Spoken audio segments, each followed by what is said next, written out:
An Empire of Ice and Fire by Longclaw 1-6. Epilogue Part 1. Royal Progress. Keeping her feet on the stone path through the godswood, Lady Marjorie Stark made sure her shoes and dress avoided the mud that gathered in the low-lying areas.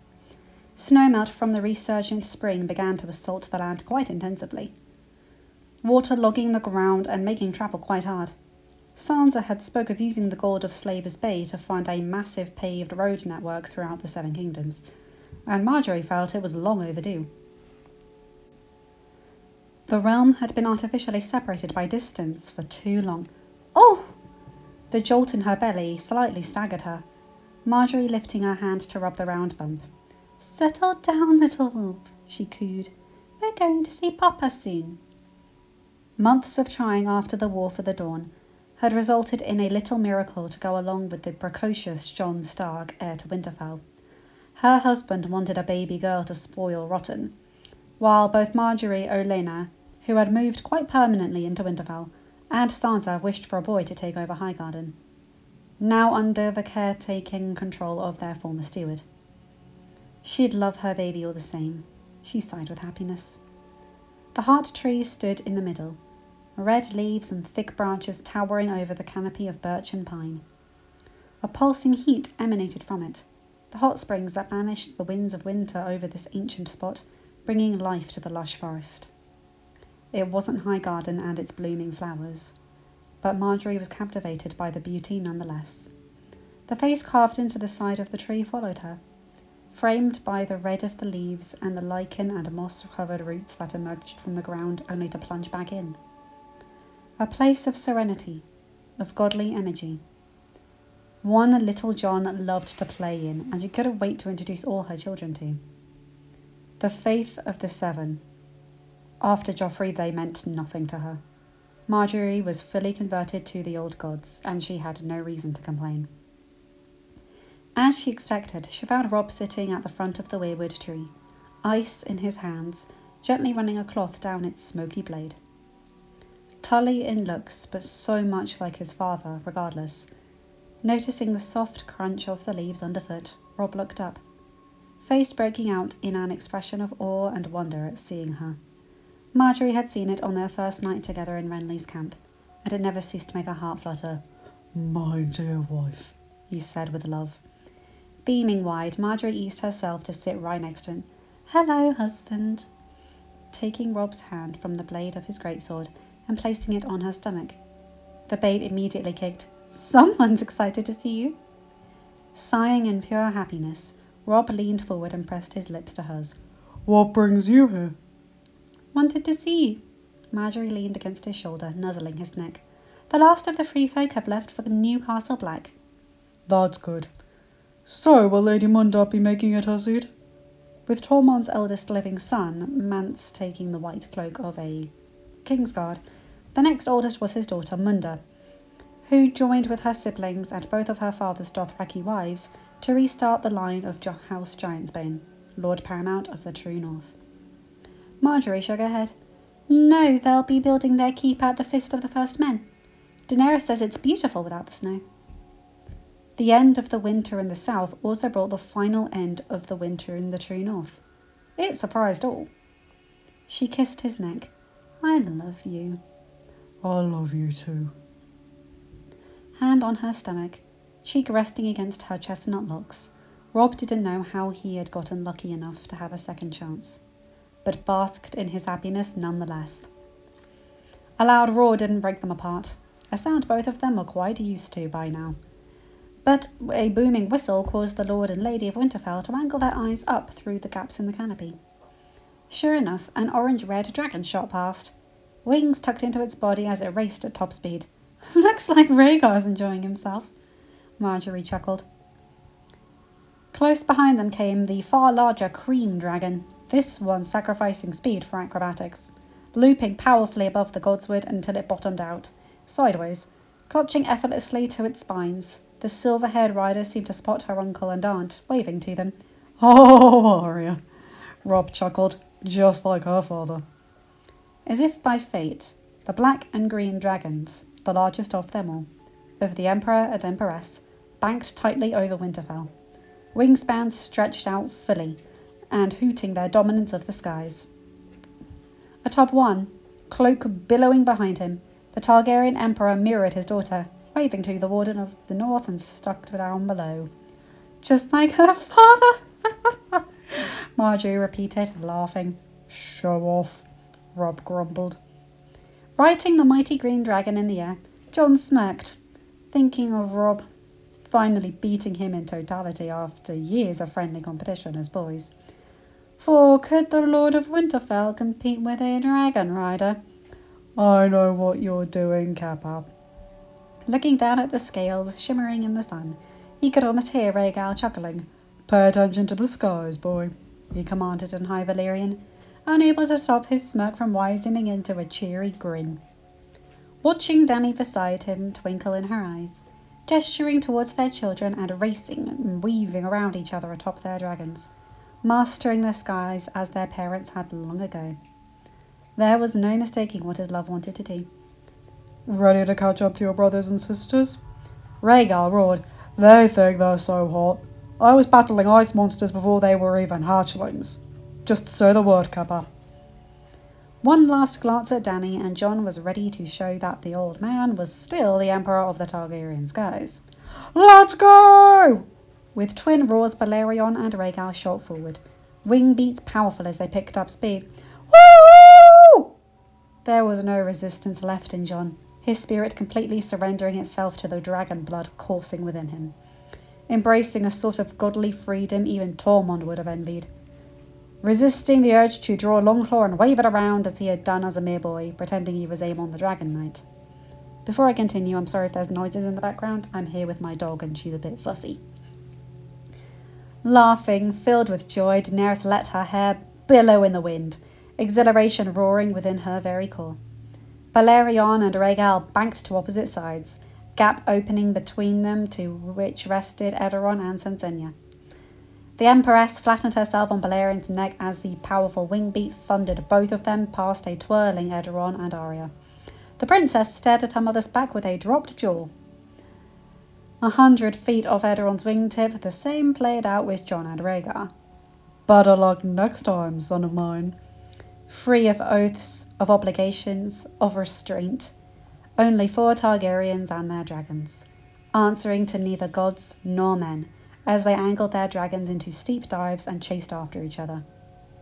Hours later, the sun started to pass behind the mountains, Jon and Daenerys guiding their dragons into a gentle landing at the waterfall. Behind them remained their children, both too excited to be free in the north, their wolf blood howling with the return to their native land. Now began their year-long fostering with Robb and Marjorie, learning how to be a Stark of Winterfell among all the other skills, the dragon blood kept secure with their dragons close by, leaving it to the Warden of the North to keep them fed. Dismounting from Rhaegal, Jon rested his hand atop of the green dragon's snout. Riding you is always exhilarating, boy.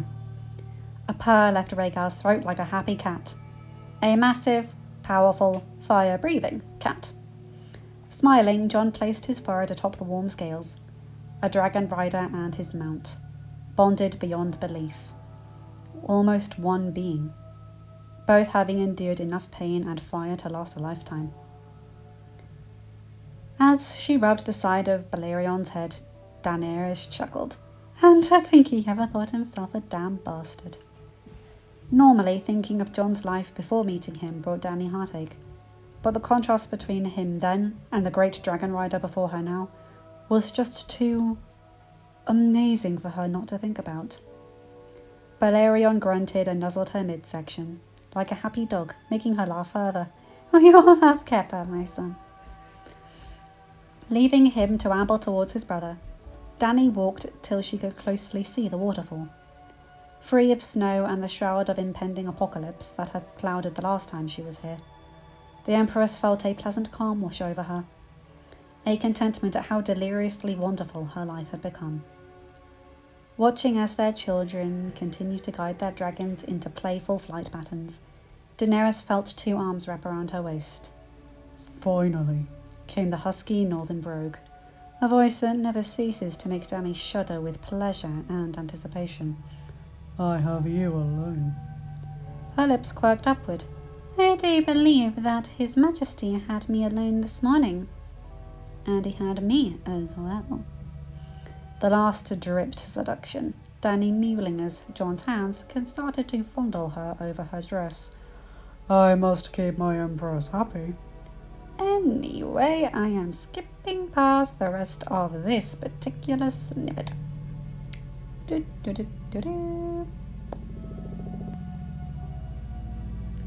Anyway, just line break, moving on. Crazy kids. Hands pressed atop the waist-length stone that blocked off the falling face cliff from the stone path, Daenerys let the gentle breeze cool her wonderfully. A slight sea spray coating the white fabric of her dress. Hair loose, free of the customary braids or woven crowns she had been so used to sporting back home. The majesty of the setting sun beyond the western horizon of Pentos brought back many memories. Most of them horrible. Some more wonderful than anything she ever could have imagined. This little perch overlooking the narrow sea had seen her at her worst. Running away from Viserys' beatings, many days and nights staring for even a glimpse of Westeros, of the land of her ancestors, of a life she could have led with a mother and brother that loved her, of the fear in her heart following Khal Drogo's arrival, where her brother vowed to pimp her to the entire Khalasar and their horses in exchange for an army. Even now the memory still brought only pain and anger. But there were others. Ones that brought smiles to her face. Playing fetch with Ghost, then only an adorable little pup. Lounging in the shade after a strenuous training session, drinking fruit juice and sweet wine from wooden mugs. The night of the feast hosting Lord Eddard Stark, where she had come out of the manse to find... It seems like only yesterday, doesn't it? Daenerys glanced to her right to see Jon beside her, arms crossed over the stone wall, leaning upon it. It has. She angled her head, peering serenely at him. You were brooding up a storm that night. He scoffed, but a tiny grin made its way onto his face. I had plenty to brood over.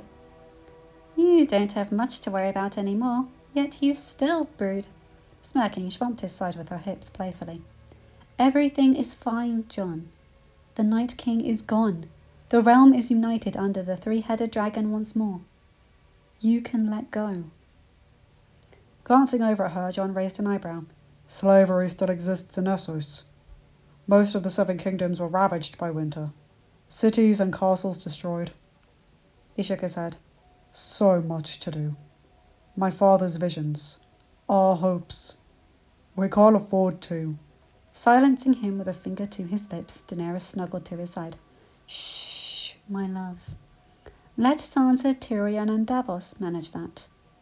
Right now, after all we've been through, let us enjoy these imperial progresses. Especially here, the place where I first saw the handsome, intelligent, strong, cunning, beautiful man that I fell in love with. Illyrio's dead, Dany. I don't see. He cracked a laugh as Dany smacked him on the shoulder for the jeep. Jon waved it off and pulled Dany in for a kiss, which she returned enthusiastically. It had been a surprise to learn of the old merchant's death, but as a gift, the leaders of Pentos had gifted the manse to the imperial couple personally. As welcome a gift as any, considering what the structure meant to them. Not wasting time, Jon hefted Dany into his arms and tossed her over his shoulder. Jon! Dany squealed, laughing as he bounded up the stone steps back to the mats. Where are you taking me? She beat weakly against his back, but inside her core was suddenly... Well, let us say she desires him. Line break again. No, we won't do it. The Chief Magister of Myr slammed his open palm on the table, beady eyes staring daggers at the Emperor of the Targaryen Empire. You won't bully the good citizens of Myr. Jon scowled, willing himself not to erupt out of his chair and lop off the fat bitch's head with Longclaw. How many of the good citizens do you represent, Magister? The ones who are not slaves? Or is it just yourself? Beside him, on either side, both Dany and Davos silently groaned. Jon was still the most direct and least diplomatic of the government. Sansa had brought reservations of him handling the effort to secure each of the Free Cities' acceptance of the Treaty of Dragonstone, which brought each signatory into the Targaryen Empire as a client state, predoctorate, and emancipated all slaves within each jurisdiction. But Dany wanted a united front of the Empire's monarchs. Davos was already there with them on each particular negotiations as the newly appointed Master of State, so Sansa had relented. The leader of the ruling faction of Myr was not agreeable. "Our very way of life is under threat from you Westerosi heathens. Your fire, gold and magic trees will not topple our culture." The fact that the enslaved class, the vast majority of Myr, nearly all practiced the faith of R'hllor, was lost on him. Feeling his anger rise, Jon nevertheless felt Dany's hand on his knee under the table, communicating wordlessly that she would handle these matters.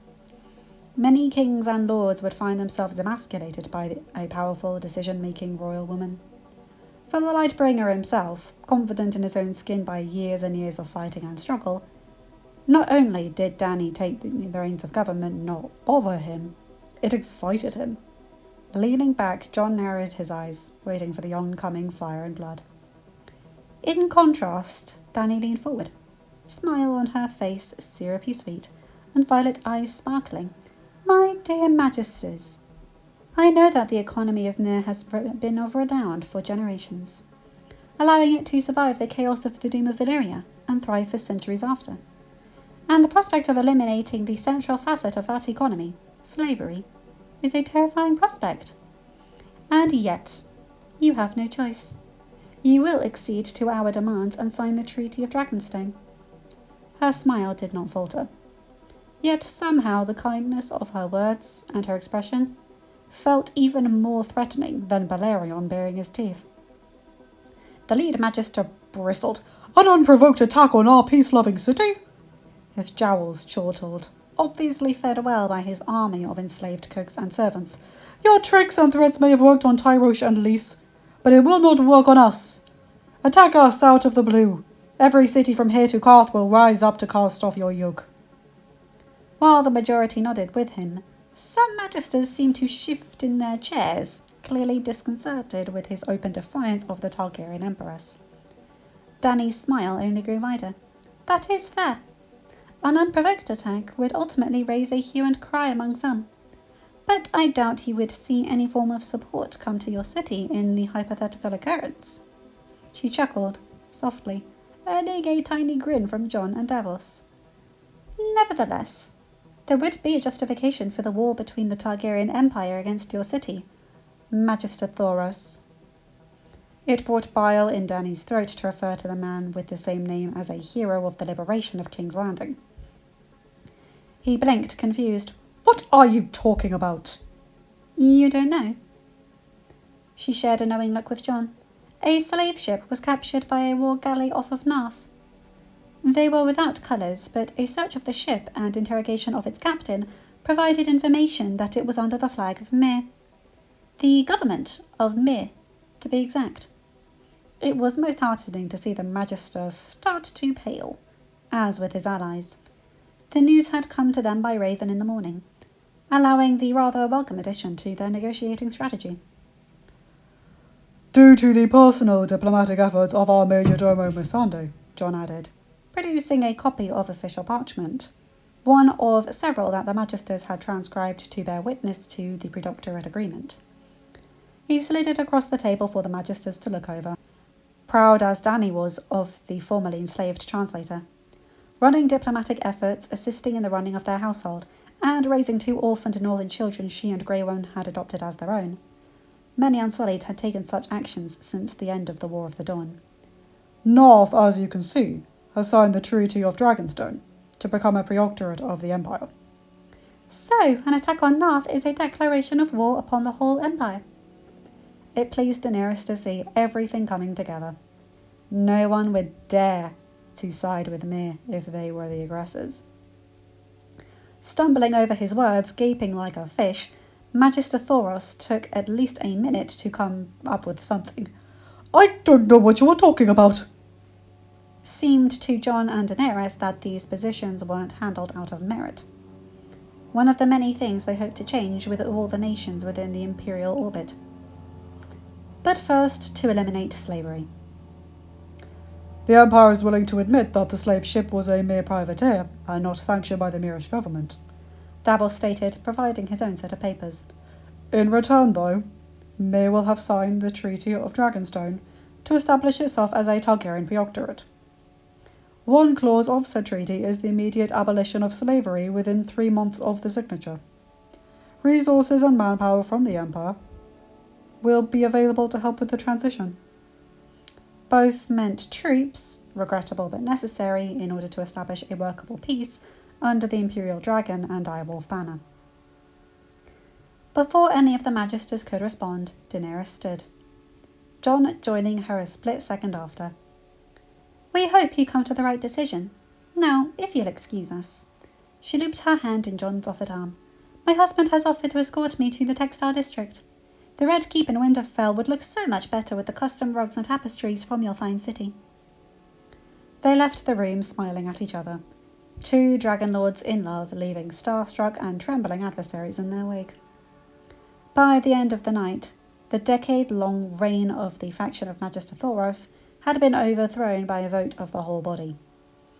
The first order of the new government was to sign the Treaty of Dragonstone, as well as offering a gift of 500,000 gold dragons worth of rugs, tapestries, glass, and other luxury goods to decorate whatever buildings or castles that the Emperor or Empress saw fit. "You amaze me yet again, my dragon," Jon told his wife, kissing her deeply on the balcony of their rented manse. "I love you so much." "Show me," Dany moaned. "Show me just how much you love me, my Emperor." Daenerys was so grateful that her husband could follow his Empress's command, falling into pure bliss. Line broke. Blood Riders coming to a semblance of attention as Jon arrived. They both grinned savagely at the bison pelt secured to his shoulder. "A new coat for the Khaleesi, my girl?" Ricaro asked, reaching out to smack Jon on the back. Many of his Targaryen predecessors, let alone Joffrey, would take great offence at such familiarity from their guards. Not Jon. Not with his Kingsguard, and definitely not from his Blood Riders. He didn't think the Dothraki could do formal either way. Jon returned the grin. Ghost took it down. Finished off. His Dothraki was rather bad, halting and mushy. One that never ceased to send Dany in dissolving into giggles. By the looks of Ricaro and Cavaro, both were biting back raucous laughter. "Food for Khaleesi." "You improve, my girl," answered Cavaro, taking pity on their great car. "Proper man, feeding his woman." The large riding party would likely make it to Vaes Dothrak in half a moon turn, covering the ground of their empire's farthest and most far-flung reaches. Showing Jon off to the lands Dany had bound by her fire and blood. With all the mouths to feed, hunters would peel off to the massive bison herds that marched across the Great Grass Sea. Jon and Ghost had proven experts at it, for when compared to the mammoth he had hunted north of the Wall, a bison wasn't as hard to kill. "Aye, my woman." They shared nods at the proper possessive nature of the Emperor before Jon walked past them into their tent, eyes finding the delicious form of his beloved almost immediately, while he retained the leathers, stripped down for the head of the north that further emphasized him as the great Carl from beyond the poisoned water. Daenerys dressed in the same burlap and hides as the female Dothraki would, exposing a welcome amount of skin. Even more than the Essosi dresses that made him overwhelmed with desire during their stays in Lys, Myr, Tyrosh, Pentos, and Volantis. Her back was turned. "I am the luckiest man in the known world." Slowly sneaking around, Jon knew that just a few jerks of his hands would leave her naked for his attention. "Jon!" Pulling away only slightly. The Emperor nevertheless knew that his wife knew his approaches even better than Ghost did. But when she turned around, all he could see were tears in her eyes. "Dany!" She was in his arms in an instant, head tilting up as Jon cupped her cheek. "Why are you crying, my love? What's wrong?" Amethyst pools glistened from the tears. instead burying her head in his chest and taking comfort from him. She smiled. The healers just left me. We did it, my love.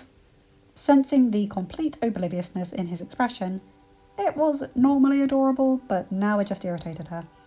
Dany covered his hand on her cheek with hers, gradually moving it to her exposed midriff and holding it there, leaning up to kiss Jon on the lips. Finding him still clueless, she gave him a cross look. Really, Jon, do I have to spell it out for you? I don't know what you're talking about. Why are you crying? She sighed. Rhaenyra finally has a rider. Dany pressed his hand further against her belly. A split second passed before his grey eyes widened. Daenerys. It seemed as if everything around him had disappeared. Only the woman in front of him, the gorgeous creature that the gods had blessed him to have, and their unborn babe nestled in her womb. Words failing him, he just hugged her tightly to him, heart melting, burying his face in her hair. I love you. A contented moan left Dany's lips. After decades of struggle, of poverty and pain and death, my life can't be any better than it is. And if she had to endure everything she did to get to this point, Daenerys would do it in a heartbeat. End of chapter. Hi guys, hope you enjoyed that. So basically this is Jon and Dany having a honeymoon. And yes, I did skip over multiple sex scenes. You guys know my theory on this one right now. You guys know how I feel about that by this point, okay? Those crazy kids, I'm happy for them, but frankly, I'm not comfortable. Anyway, can we just say how funny it was when she completely smacked down Magister Thoros? That was funny. I love it when negotiations go completely your way. It's so fun. I like the royal progresses. I like that Marjorie's pregnant as well. The twins having acrobatic dragon flights. And of course, Dany's pregnant. Yeah, you guys know how much I love cute families, so I'm very happy with this, and I can't believe it. One more chapter. This is insane. I love you guys so much. Anyway, you know the drill. Like, comment, and subscribe, and hit that bell to get notified whenever I upload a new video. Have a good day, night, or whatever time zone you're in. Bye, my guys, gals, and non-binary pals. I'll see you in another video. See ya!